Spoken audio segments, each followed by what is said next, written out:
listening to The Reference Desk, the Wicomico Libraries podcast that connects you to your public library. Welcome back to the Wicomico County Libraries podcast, The Reference Desk. This month, it's getting a little warmer, so we're going to be talking about getting outdoors. Natural areas that are set aside for us to use for free or very, very inexpensive, so we can get outside and enjoy Mother Nature, see all the wildlife around us, and get some vitamin D, and maybe even a little bit of exercise, because I hear that's good for you. I heard. I don't know if I 100% believe it some days, but some days it's just not like working for me. Exercise feels good. Sometimes only during the time you do it, not the next day. Right. Oh yes, the next day you're like, what did I do? But it's also good to de-stress. I think a little bit of time outside kind of gives you that peace of mind, that kind of unplugging and just breathing and recentering. Just like you don't have any other external stimulus besides the very gentle stimulus of nature. And we live in a society where we're stimulated from every direction all the time. Our phone is never off. That's what it is. Too many stimuli. So, there's plenty of places around here we can go, and at the end of the podcast, I will go through and we'll go through some different areas that you can go, varying from absolutely free, easy to get to ones that might cost a little bit of money, but in my opinion, are totally worth it. We'll go through that later. So one thing that you can do is make it so it's not super planned out. You don't have to plan to the T what you're doing and do a schedule, unless that's your jam, in which case, you do you. I find that when you overschedule and you hyper-schedule something like getting outside, it tends to be more stressful than not. So you're always worried about, oh my gosh, we're 2 minutes beyond schedule. We're not going to make it. And just let it go. Be organic. Yeah, if you're scheduling this to be like an epic day trip, it does. It's way more stressful than it has to be. And I find that organic approach where, the dishes are done, let's just go outside and take let's go outside. The dishes really have to be done. To go outside after dinner and take a walk. And believe me, if you let the kids, and even maybe the fur kids, because if you have fur babies, if you take them on a walk every day after dinner, even if it's just a short walk around the neighborhood, they will remind you if you forget. And they'll be like, aren't we taking our walk? Aren't we taking our walk? Aren't we taking our walk? And they'll say that either with the tippy tap of their toes, or they'll use their voice because they're children. Yes, 5-year-olds will nag. 5-year-olds will nag. Heck, my 13-year-old, and he's like, can we go for a walk at Pemberton? Sure. What you want to do for your birthday? Okay. Yeah, he wanted to go for a 3-mile walk. I was like, you were out of your mind. Is that a hike? Because what is the difference? I used to brag that I was going hiking. You're not hiking unless you're going up and down hills, and there's no hills. They gave it to me. I'm all like, if I'm walking and I'm tired afterwards, that's a hike. This is true. Yeah, I guess around here we really can't call it a hike, but in the traditional sense. But, we're walking, and for us, sometimes any kind of incline is a hill. Yeah, it is. Here, anything other than flat. I remember going to a summer camp once. They're like, we can go on this one. You can go and opt in for this program where you get to go on a hike up the mountain. And I'm like, it's North Carolina, so there are mountains. And I'm like, okay, sure, I'll do this. Oh my Lord, I thought my legs were gonna fall off. I was like, what did I do? What did I do? And the guys are like, what's wrong? And I'm like, I'm not used to hills. This is not a hill. I'm like, is a hill. I'm wondering if we can do a poll and get some listener response. Does a hike require elevation? This is true, yes. Let's in the comments, please. Let us know. Do you consider a hike around here to be just a long walk on a path, or do you require a hike, I'm using bunny rabbit ears, right here, a hike to be something with elevation change? Because otherwise we do not have any of those around here. Or max distance. Oh, yes. So let us know in the comments what you define a hike as. Another thing you can do if you don't do any hyper planning or spur of the moment is do a walk with a purpose. There's several different ways that we've discussed between us how to do a walk with a purpose. And sometimes you can take a trash bag and gloves. Don't forget the gloves. Just up and down a rural road with very low traffic. Please do not play in traffic. We do not condone that here at the library. And pick up bottles and plastic bags and things like that. Not only will you be leaving a more beautiful environment, you'll be getting some exercise and you'll feel good. And it helps with the animals won't be eating plastic, and the waterways will be cleaner too. You're doing something that's good for the environment. It's like you're doing unofficial volunteering, and that's walking with a purpose. And it gives you something to do, because I don't know about you guys, but I don't just walk in a circle. I need to have a destination. Yeah, I think if you don't have a purpose, as soon as you leave, you're already saying, well, when can I turn back? Right, and how long before my time is up?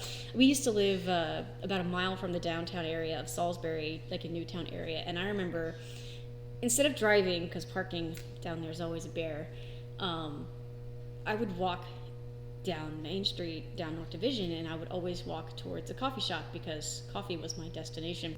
We go to the library, and they get to play.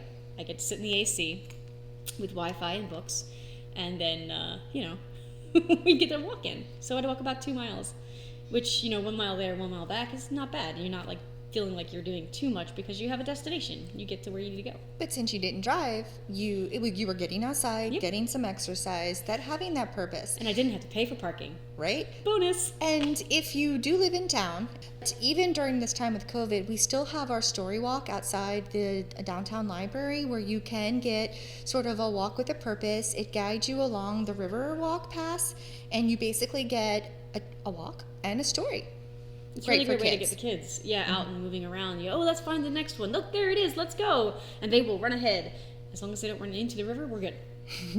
Or cars. I mean, cars. Always be aware when you're walking, even if if it's in town or in a rural road. Always be careful. Yep, definitely. Always be aware of where you are. Constant vigilance. Sometimes another thing you can do is you can call around to the Humane Society in Wicomico County. They are always up for letting dog walkers come and walk their dogs who are waiting for adoption. One thing I will say, they have changed their policy. You used to be able to go back into the kennel and pick your dog, but of course COVID restrictions have made that an impossibility. What you can do is call, and they will actually bring out a dog for you to walk. You can, if you have any preference for breed or size, because say, you don't feel like walking the German Shepherd, you'd rather walk the Beagle. Or you don't want to be walked by a German Shepherd. This is also true, yes. Some people have a preference for certain, size dogs. So you let them know, they'll bring the dog out to you already on a lead, let you get to know them, and then they'll let you go walk them. It's a great way to get outside, to get some exercise, and to do something nice for a community organization that does so much to keep the animals in homes. Yeah, and I think that's another, it's volunteering, and I think that's good for your soul. Doing something that is good for others, there's that warm fuzzy feeling you get at the end of the day, and I think that's totally worth it. The Humane Society is a little bit too much organized for you, or it's a distance. If you have an elderly neighbor who maybe has a dog that they can't walk really well right now because of physical limitations, it wouldn't hurt to ask if you could walk them instead. So you do a neighbor a favor, and you're also getting that poor puppy some exercise and some attention, so it won't be so revved up at home with an elderly lady who can't keep up. Right, and then also good for the dog's health too, because I've seen some Chungus dogs, and oh Lord, he's a coming. Needs that exercise. He needs the exercise. It's either that or rent the treadmill. So, take it outside for a walk. Rent the treadmill and hang a little the hot dog in front of him and let him run after it. Does that really work? I've seen videos. I've seen Max in the Grinch Stole Christmas, and that's pretty much the only thing I've seen it ever work on, and that was CG. So, if you have older kids or even children who are a little more techno-savvy, which most of them seem to be these days, there's also Pokemon Go. If you're in an area where there's a lot of urban areas, there's a lot of Pokestops and locations. Pokemon Go is a fantastic way to get the kids moving, walking, finding things. You will be stopping every 5 seconds because oh look, there's Pikachu. Oh look, there's a Squirtle or whatever. I think that's a great compromise. If you do have older kids, and sometimes, I hate to see this, but sometimes you've got 5-year-olds who literally want to be glued to a tablet or device. If you want to compromise between getting outside and doing a family activity, but they rather use and play a video game, it is a compromise. And I think it's worth it if you are bringing your younger and your older. If you want to include the whole family, that's a good way of doing an all-age kind of activity. Mm-hmm. Yeah, and they get to sit there and catch Pokemon. But I like the fact that it's like a pedometer, so they get credit for walking. Yep. That's a great thing. Oh yeah, I'm all for that. Yep. I need credit for my steps. Dude, yes, because if you didn't get credit for it, did it even count? No, exercise doesn't count if it Those doesn't. days If it's when you not forget recorded. your watch and you're like, if it didn't count, is it even worth it? No, it's not, because I'm not getting points for it. Like mentally, I know it's worth it. It's good for me, but it's almost like not worth the effort. I can't really just like excite myself to do it if it doesn't count. Yeah, if I'm not getting points for it. I need that gold star. It may be a virtual gold star, but I need the gold star. I like the scratch and sniff stickers myself. Oh. That's my favorite. Oh, like when you were... Yeah. Should we make you a chart? I want a chart with like the grape flavored. That's a great idea. Do a walking chart. If you have, if you're like the homeschool mom, or if you're like me, who's like super ultra organized and like to do charts and things, or if your kids are very reward driven, because some kids are food driven, some kids are reward driven. Let me tell you, I have one of each. Make a really cool. It could be a chart. It could be like almost like a game where it has like a path, and as he goes along and gets his little steps in. And if you finish it within a month, you get, or every time you finish your chart, you get a prize of like, I don't know. It's all about incentivizing, exactly. Right? You really want to get them to enjoy it and make it not just an exercise chore. That's all about walking with a purpose. And if your purpose is the end of that chart because you get a treat, that's your purpose. Now, my niece, my princess, she is being outside is the reward, because she is a very outside person. She loves being active. And we have made it a family tradition. So Sunday nights, we go to my mom's for dinner. Everyone comes over. She's a great cook. And so Sunday nights for dinner, that's a family tradition. And then afterwards or before, if mom needs some more time, we always take a walk, weather permitting. And what I like about it is that it is something that she really looks forward to, getting out with the adults and having their attention. She wants the attention. Yes, she loves the attention. Yes. But I've noticed that even my older nephews and even my niece, she would want to come with, because it's a family activity. They didn't want to be left out if it's a nice day. And once it becomes a family tradition and you have a younger child, like we mentioned before, they will tell you it's time to take a walk. You don't have to like get them to like be like, get off the couch, let's go. No, they're like, you need to stop eating, let's go. My shoes are on, my coat is on, let's go. So that's one benefit of making it a family tradition. And you can also make it into an activity if you don't have a long distance to walk. Say you live in an area where you really can't walk too far. Find an open spot and bring a soccer ball or a baseball and watch for the windows and play catch, pass, or whatever. And make it into a fun little game. If you have enough people in your family, you can have your own soccer team. Yeah, we've been kicking around the soccer ball. That's kind of a popular thing amongst my family right now is soccer. But we also do all kinds of things. We like to chatter when we walk, so we're definitely not the quiet, absorbed nature. So if that's your thing, you wouldn't want to join in. So we talk, we ask, we play word games, just kind of shoot the breeze, and it's almost like a family bonding, getting to know you, which is fun because my nieces and nephews, they're all getting older, and pretty soon they'll be adults and they'll be like, Aunt Amy who? So it's so sad. I'm too busy. I got my job. I got my school. I don't have time to go to grandma's on Sunday. Oh, so that happens. So it's really important. You were saying you also make up stories sometimes. Yes, Princess has an amazing imagination, and she loves to have stories, and so usually she creates the characters and I get them into situations, and then she's all like, no, Aunt Amy, this is what happened. So it's a collaborative storytelling, but it's all within her rule. Right, because she has to have control. Yes. But we do get to contribute as long as it's okay with her. That's clear. It's nice. But yeah, making up stories as you walk. If you're not the kind of person who wants to like just enjoy nature, or maybe if you're just walking down the street, or like say there's a lot of cars running by and you just want to drown that out and have some conversation. That's a great way to do it. Make up a story and go back and forth and come up with a plot, and it can get as silly as you like. For a younger audience, sillier the better. Sillier the better. Or you can get really deep and intense and have backstabbing and plot twists and... A Machiavellian there going on. Yes. Go crazy. And then, you maybe write it down and keep a journal. For older kids, that might be a great project. Make a journal and write a story, but you're getting outside and doing stuff. And don't forget, I have to include this, but those old childhood favorites, they are still fun. I Spy, 20 questions. They're great for all ages in a group. Unless your kid cheats at 20 questions. I don't know how, but Princess cheats at I Spy too. I swear. She doesn't like to lose, so I swear I know what she's looking at, but if you guess it too soon... She's like, no, that's not it. No. Oh, I know. 20 questions too. They're like, that's not what I said. When you guess it within 3 questions. I'm like, no, you can't just change it. And did you remember they played in the alphabet game when you were younger, where it was like Yes, A for aardvark or A for apple or the state capitals? We used to do that with the street signs when on road trips. We would like have to find through the alphabet street signs of like towns or signs that started with that letter. And we always got stuck at like Q because nothing starts with Q. Unless you're going through New York. So I mean, true. So yeah, don't discount the stuff that you grew up with. If you remember it, it's still good.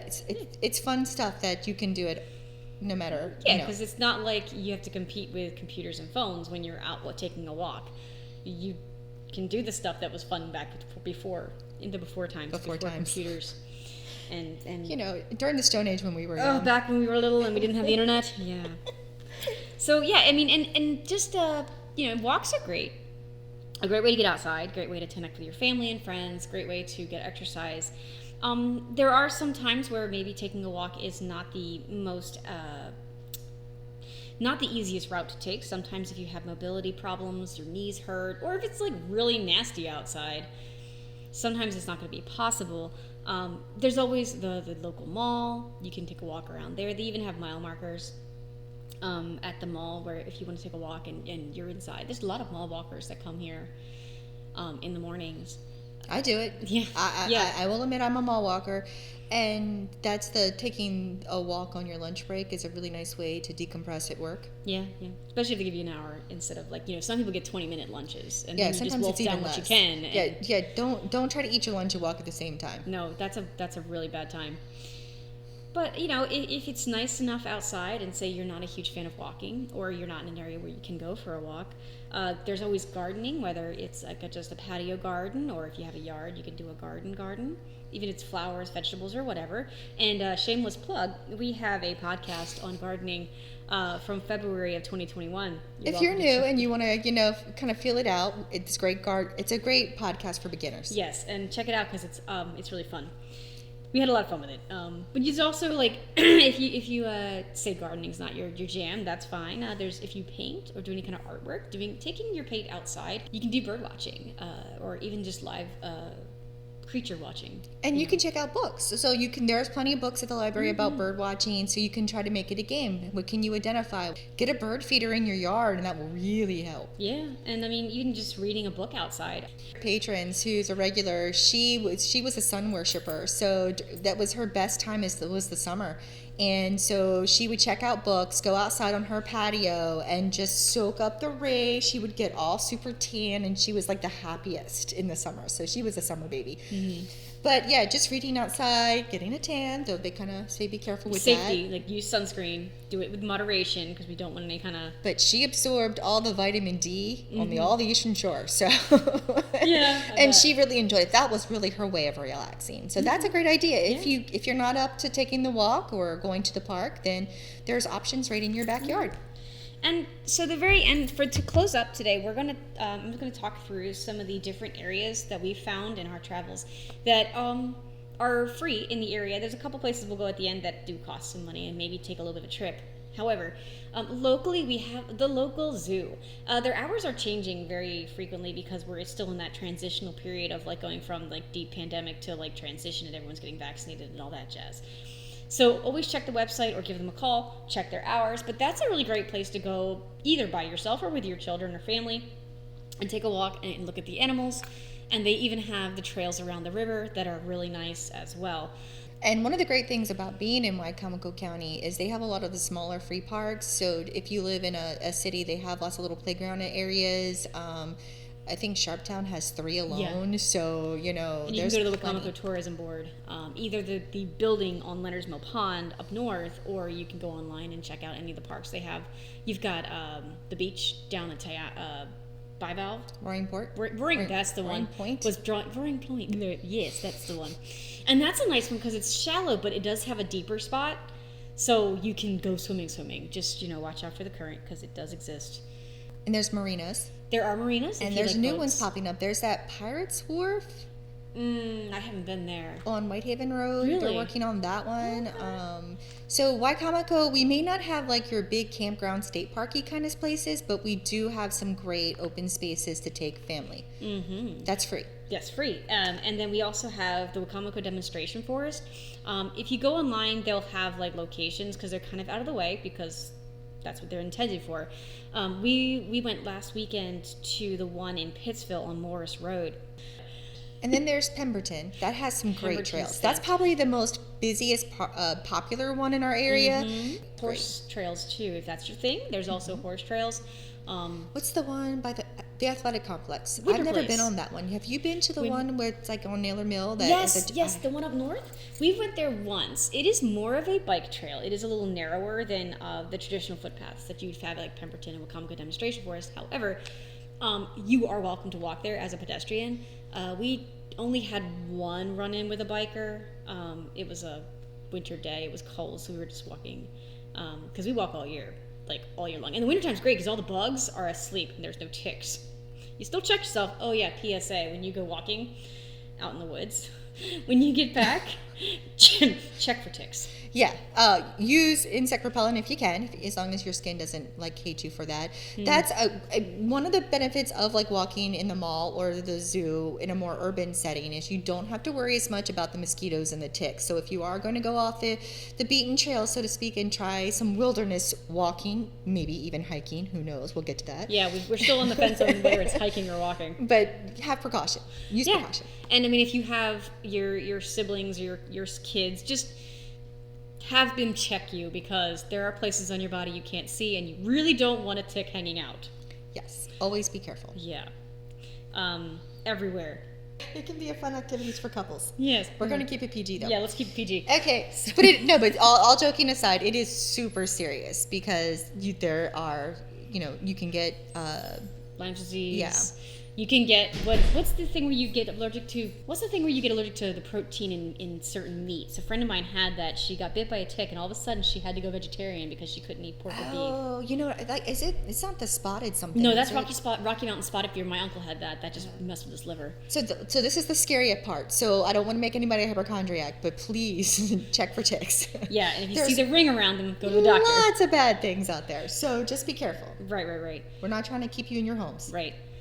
There's also, let's see, we covered Pemberton, covered Wicomico Demonstration. If you want to go a little farther afield, Pocomoke Forest has a couple of demonstration trails in Worcester County. It's like literally right across the border from Wicomico to Worcester, so it's almost local. And we can do it with outside of Wicomico. So my favorite paths are Trapp's Pond, so that's Delaware. I'm sorry, Wicomico. I also love outside our area. They do have some decent trails elsewhere. Yes. We're going a little farther afield now. And they just ask you to put some money in the little, they have like a box or the campgrounds open. So if you go out of state, they might charge you a little bit to go into the parking lot. If you want to be upfront and honest, you can put some bills in the little box. So that just helps support the area. So that's not a bad thing. Maintain it and keep things. Not exactly free, but not very expensive. And it's donations. So like if you legitimately don't have any money, they're not going to say, nope, sir, you can't come in. I haven't met a person yet who've chased us away, Not yet. But yeah.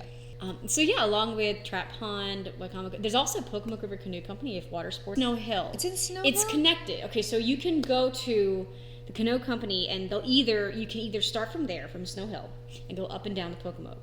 Or you can have them drive you to either Porter's Crossing up near Newark, or they'll drive you to Shad Landing and drop you off with a canoe, and you will canoe back to... Now, I will say, Porter's Crossing is upstream. I like going downstream when I canoe because I'm going with the current. So if you want something a little bit more exciting than a walk, renting out a canoe or a kayak. It's not that expensive. And we're not affiliated, so they're not giving us any money for this No, commercial. it's just a favorite thing to do. But that is a really great activity to do. Just keep in mind that if you have young children, if you are the one in the canoe with the young child, you will be going in circles because they cannot help too much. Yeah, and I've been in a canoe with what we call a wiggly butt. Ooh. So they turned over the canoe. You should let your husband in the canoe. Actually, it was my brother. It wasn't my husband. He was the one pulling me out of the river because we completely turned over. Oh, no. We weren't far. It wasn't dangerous. I wasn't worried, but it didn't have like an incline to get back up out of the river. You're wearing your life jacket, right? Yes. Oh, yes. Oh, yes. So another good reason not to bring gadgets when you're on the river. Nope, not gonna happen. So that's a cool thing that you can definitely enjoy on the Eastern Shore. Oh, yeah. We do have facilities like that. And like I said, this is going a little farther afield. You're going to be in Worcester County instead of Wicomico, but it's really Snow Hill from Salisbury is like 15 minutes max. So it's not even like it's that far considering. There's also Assateague, the state park and the national. What did you say the state park fee was for the year? $70? I think for residents, $75, but it's like all of the state parks. Right, you can get any state park in Maryland, and that one pass will cover it. And depending on how much traveling you plan on doing, it could or camping, it could be worth it. We also have the national side, and that's $45 a year. However, that'll get you into the national side. So if you're going over the bridge on Assateague, hang a right as soon as you get to that first exit and go down like a 1.5 mile road and you get to another thing. That's the national side. State straight ahead. National's a bit of a drive, and you will always get the driver from Pennsylvania who's stopped in the middle of the road because they've never seen a horse before in their lives. And you know, maybe you have a young kid who hasn't seen them either. The wild ponies were a big deal when we were younger. Yes. So we always went once a year. I want to get to the beach. Be careful. Be considerate of the people behind you. Yes. But that is a great trip to take a little one on. Oh yeah. And they have bayside beaches because we used to go. I used to live in Worcester, and we used to go to Assateague a lot because tourists are not my jam. It's too people-y. And so we would go to Assateague to the national side, and we would go to Bayside, which is one of the trails. They have a couple trails on Assateague National as well. They have Life of the Dunes, Life of the Marsh, and Life of the Forest. So like 3 different trails you can go on. But the Life of the Marsh also had a little beach down there where you could rent canoes and stand up kayaks, the stand-up things, so the paddle boards. That's the word. And we would go there, and the thing is, you could walk 50 yards out, and the water would only be up to your knees because you're literally bayside. Which means when you're taking a child who is maybe not the strongest swimmer, you don't have to sit there and worry about a wave bowling them over and taking them out to China or Spain. And they can frolic in the water. Just when the crab crawls over your foot, at least you can see it. Because that's unnerving. Well, you know, if a kid has never been in any other water besides a pool, that is a big deal. Yeah, you know? For sure, yeah. So, yeah, it's not usually like weekends where it's holiday weekends. You get some families that go out there because they'll go there just buy the weekend pass, which is insane. It's like $17 for a weekend when it's $35, $45 for the year. Like, why? But yeah, they'll have some grills out there. They actually have bathrooms, like doors. Yeah, which is like nice. I like camping and being outside, but I do like bathroom facilities. So I'm not quite a glamper. Like I don't have a fancy trailer, but I like to compromise. I need running water. Like running water's good. Like I'll give up electricity before bathrooms. So. This is fair. Yeah. So I mean, there's something else you can do. If you are willing to go even farther afield, like say you have a couple days off, and you want to take a day trip, DC is not that far away. We've done it a couple times. We go on a day trip. We actually go to the metro at New Carrollton Station and ride the metro in, and go to the zoo.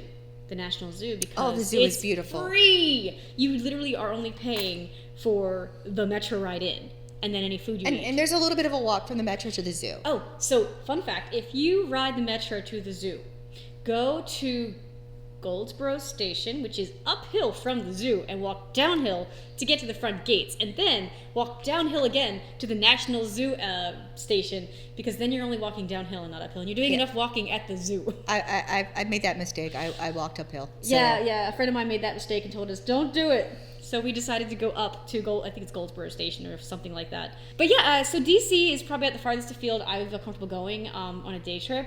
Of course, we're looking at things to get outside more locally. We can stick with our local parks, local beaches. I mean, the Eastern Shore... And local roads. The Eastern Shore has so many different things in the area, has so many different locations and opportunities for adventure outside. And we do encourage everyone to take advantage, to the extent that they can, of the outdoor areas that are local and available and free, because you don't have to spend money to be outside. No. And I think now is a great time because spring fever has hit most of us hard because of, the winter, then, the COVID and everything. So, bask outside in nature. Mm-hmm. Well, I think that covers pretty much everything. I think we've rambled on long enough. I think we've covered a lot of stuff today. Let us know in the comments if you have any great areas that you like to go. Let us know, of course, the question of whether it's a hike or a walk, because inquiring minds need to know. And we look forward to hearing from you guys. We also look forward to producing another podcast next month. May's podcast is going to be on water safety as we ramp up into summer. Water safety is very important, especially when we live around, as we've mentioned, so many areas outside with water, like the Pocomoke River, Assateague, the beach, whatever. New York Peninsula. Water safety is super important because you want to be able to enjoy it, but you also want to be able to enjoy it safely. And that is all for this month. So signing off, this is Amy. And this is Vicky. See you next time. Future episodes may feature a variety of topics, ranging from storytelling, arts and crafts, reader's advisory, reference questions, discussion, and more. We also encourage feedback through our Facebook page or in the comments section on the podcast. Visit us online at www.wicomicolibraries.org. Search for Wicomico Libraries on your favorite podcasting site. You can call us at 410-546-5397, or you can email us at center@wicomico.org. That is CENTRE @wicomico.org.